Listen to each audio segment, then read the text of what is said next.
Hi சுட்டீஸ், இன்றைக்கி நம்ம வானவில் அப்புறம் குட்டி எலி கதை தான் பார்க்க போகிறோம். வானவில் பார்க்குறதுக்காக ஒரு குட்டி எலி மலை மேலே போய் நின்று பார்க்குது. அப்போது அது ஃபஸ்ட் டைம் அதை பார்த்துடுச்சு. அதை பார்த்த உடனே அதுக்கு செம்ம ஷாக் ஆகிடுச்சு. வாவ், எவ்வளோ அழகான ஒரு வானவில்!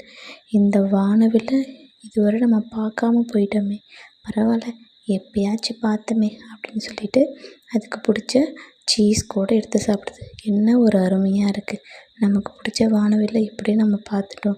அதோடு இந்த மழை, நமக்கு ரொம்ப பிடிச்ச இந்த சீஸ் சாப்பிடவே ரொம்ப அருமையாக இருக்கே, அப்படியே என்னோடய குடும்பத்தையும் நான் கண்டுபிடிக்கணும் அப்படின்னு அது ஆசைப்படுது.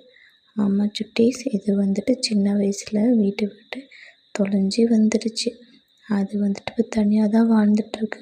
அவங்க அம்மா அப்பா அதுக்காக காத்திருக்காங்கன்னு அதை நம்பிட்டுருக்கு. நம்ம எப்படியாச்சும் வீட்டை நம்ம கண்டுபிடிச்சிருவோம், அதுக்கு இந்த வானவில் நமக்கு ஹெல்ப் பண்ணணும்னு நினைக்குது இந்த சின்ன குட்டி எலி. அது மனசில் நினச்சிக்கிட்டே எல்லாத்தையும் யோசித்து பார்க்குது, அம்மா அப்பா எப்படி இருப்பாங்க அப்படின்லாம். சரி, நம்ம தான் ஸ்ட்ராங்காக நினச்சிக்கணும், நாம் தான் ஹெல்ப் பண்ணிக்கணும், நமக்கு இந்த வானவில் ஹெல்ப் பண்ணணும்னு நினச்சிக்கிட்டு அந்த சீஸை கையில் வச்சுக்கிட்டு அது ஆர்வமாக ஓடி வருது. எப்படியாச்சும் நம்ம அம்மா அப்பா கிட்ட நம்ம சேர்ந்துருவோம் அப்படின்னு சொல்லிக்கிட்டு நம்ம யாருக்கிட்டையாச்சும் ஹெல்ப் பண்ண கேட்கலாமே அப்படின்னு நினைக்கும்போது போகிற வழியில் மயில், தவளை, புறா எல்லாத்தையும் பார்த்துச்சு.